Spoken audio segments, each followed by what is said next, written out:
It's just a dumb kid show. I am here to tell you why this rebuttal to people critiquing kid shows just straight up does not work. I don't know if you guys have heard this rebuttal as much as I have, but every time I had heard it, it always rubbed me the wrong way. And once I finally actually thought about why it was, I came to this conclusion. Shows aimed at young audiences are more important to critique than those aimed at older audiences. After reflecting on some points I came up with, I figured I would do some more research on said points to see if there was any actual scientific evidence behind the assumptions I was making. So there's this time period of your brain development called the formative years that lasts between ages 0 to 8. And they are essentially the time period when you define who a child is. And what occurs during this time also has an everlasting impact on the rest of a child's life, including experiences from different aspects of life. And you want to know one way you can experience those? That's right, kid shows. And since this is a time period where your brain growth is the most rapid, but is also setting the foundation of what the child will become in the future, don't you want your kid's foundation to be built on good morals and education so they can catch on to them more quickly? For those reasons, don't you want your child to watch a show where a protagonist is a good role model for your kid and teach them good morals? You want to know how you figure that out if a show has any thought put into it? Through watching the show and critiquing it.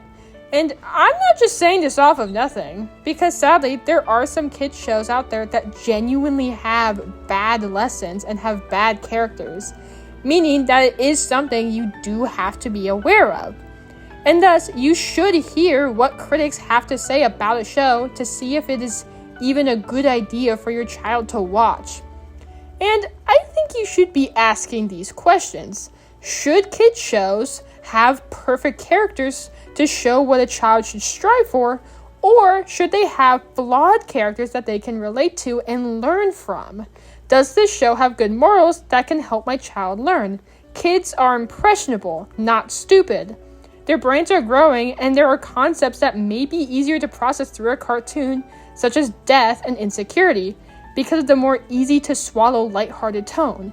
It has been said before, and I will say it again, the brain is like a muscle and needs to be exercised. You don't walk in and start bench pressing 300 pounds your first day at the gym, do you? Speaking of which, don't think that the morals are the only thing to be critiqued to challenge a child. Critique the story. Is the story something that a young child could follow and challenge them, make them think?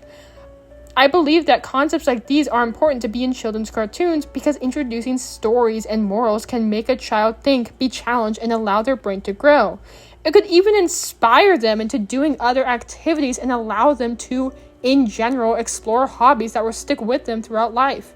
Stick a pin in this point, as I will be coming back to it soon.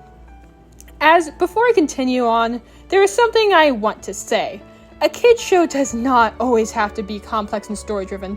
They can be episodic and still be enjoyed and teach lessons. For example, SpongeBob, at least the first 3 seasons and maybe the 4th one, and Bluey, are much simpler yet still have good lessons and impressions. Freaking Ripped Pants has an amazing lesson in just being who you are and not faking to get a friend's attention, or actually putting yourself in danger as a joke, or exploiting said joke. But SpongeBob, in general, I think can inspire kids to be positive, with SpongeBob embracing and loving everything around him, but also give them a good laugh and nostalgia, which may make them want to rewatch the show, only to realize that they have become a Squidward. And Bluey can inspire kids to build close relationships and spend time with them, and all in all, just give your kids a simple and fun time. Now, you could say that any kid's show could make a kid laugh, but why put on something that a kid can enjoy when you can put on something that a kid can enjoy and learn something from as well? If a kid's show is not having a positive message or poor writing, shouldn't it still be called out for it, so parents have a better chance of not showing bad content to their kid? Shouldn't kids also be exposed to good writing, characters, and morals, especially given that their brain is growing and these years are setting the foundation for who they will become in the future, and that they are still impressionable? And these shows they can grow with that can challenge them and allow them to think and for their brain to grow not just physically but mentally. Heck, there's actually a study done that has been posted by ED Week about 2 control groups. One watching a show called Molly of Denali on a tablet and the other tablet being used purely for educational purposes, meaning no TV shows. And the group that watched Molly of Denali outperformed the kids who did not watch the kids show. There is more to this study, so if you're interested, I will link it below. Now, a counter-argument can be made that a kids show does not matter as much since people grow up and move on to other things. But I beg to differ. Why? Well, I think it's safe to say that a lot of artists have been inspired and influenced by the media that they grew up with, myself included.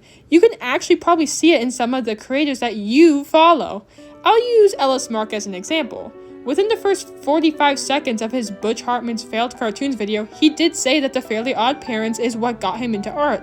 He said he would pause the Jimmy Timmy Power Hour and draw the characters, inspiring him to do art. And now, look at where he is today, working on a cartoon pilot and still drawing. And I, too, am someone who is inspired by a show I watched while I was growing up. Milo Pony, Friendship is Magic. I feel as though it generally inspired me to be a better person, a good person, and I can only allow other people to really determine if that aspect paid off, and even to this day, you can see its art style influences in my own drawings. It was not only the drawing aspect of art that Milo Pony inspired, it also inspired how I write stories. To this day, my favorite aspects of writing stories are the characters and world building. The character development was probably the best aspect of Milo Pony. They are all so full of personality and life to the point where I almost feel like I could watch these characters just sit in a room and talk to each other. Now, Milo Pony does also have a good world building, at least the world building that there is. So yes, overall, kids shows are more important to critique than adult shows due to their young, impressionable mind and the fact that they can be inspired and help build them as a person and even have a long-term impact.